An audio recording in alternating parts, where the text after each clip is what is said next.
Wage negotiations are currently underway in the steel industry, which may rather bring about a new agreement, which, if concluded, will prescribe increased wages and other conditions of employment for the metal and engineering industry.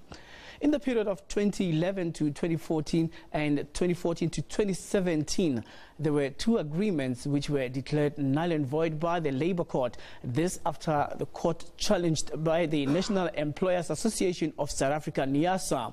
The National Employers Association of South Africa represents 2,500 small businesses in the steel industry.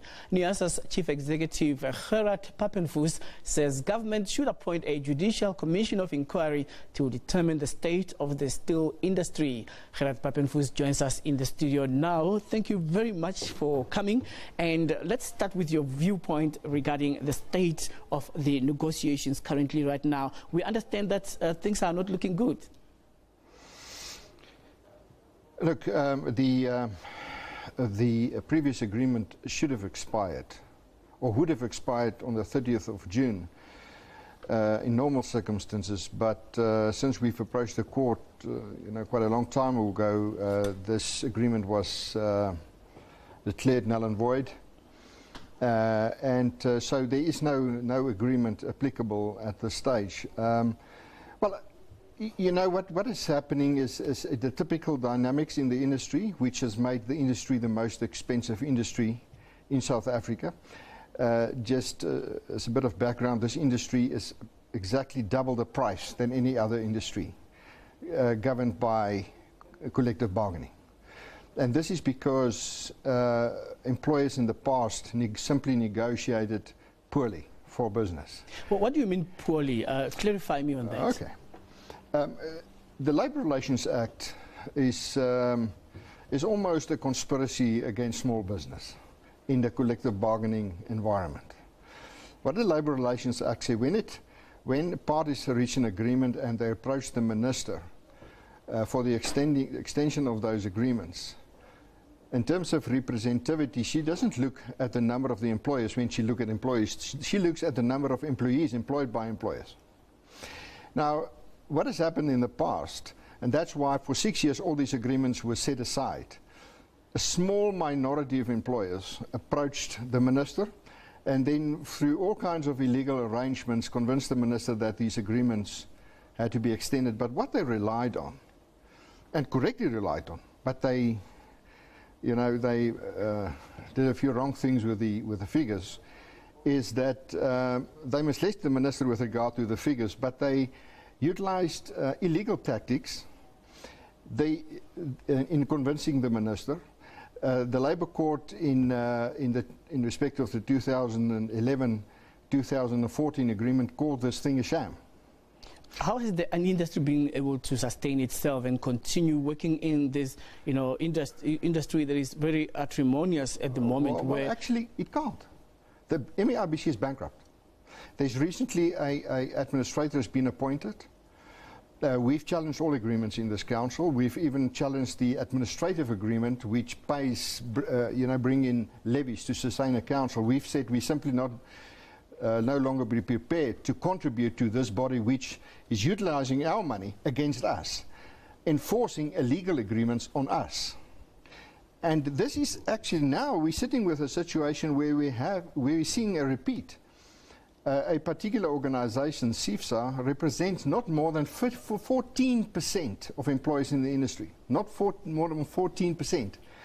And I can see how they are capitulating, and for them extension is important. Now, I think this is so immoral to make an arrangement in weakness with a trade union and then extend that agreement to the rest of an industry which cannot afford it. Now, keep in mind, the cost of labor for a big business might be as low as 7% of turnover.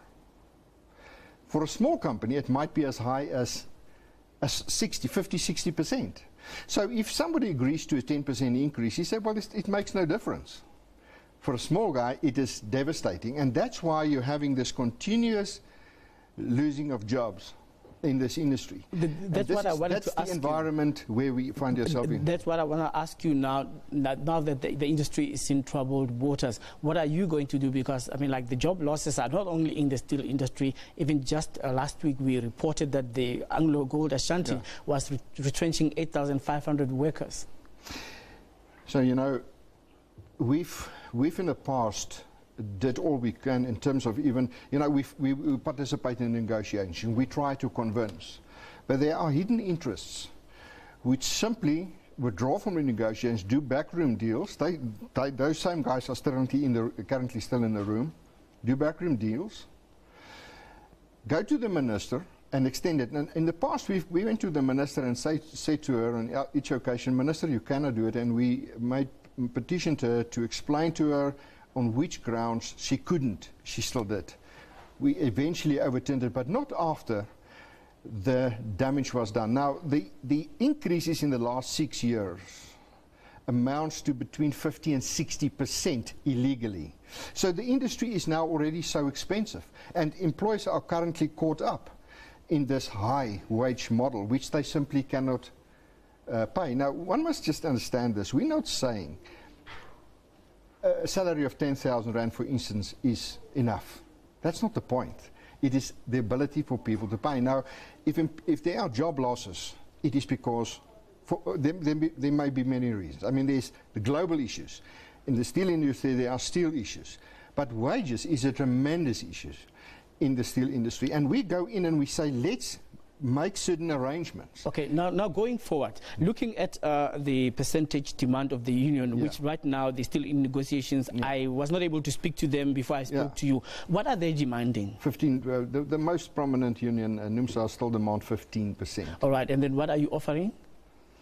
There are differences on the offer, on what basis it is calculated, but the offer on the table is CPI. All right, I want a specific percentage. 5.3%. 5.3% at the moment, yeah. All right, then we will get the side of story of SAFESA when we get the time. But thank you very much for updating on us. The negotiations are still continuing, so it doesn't end here. It's happened today. It's happened. No, everybody is still in the room. Yeah, I do understand it. But thank you so much for making time to speak to us. You're welcome. All right. Thank you, sir. I'm speaking here live to Mr. Gerhard Papenfus, who is the Chief Executive of NEASA. And we're going to take a break now. When we come back, Spotting News right here on News Today. Stay with us.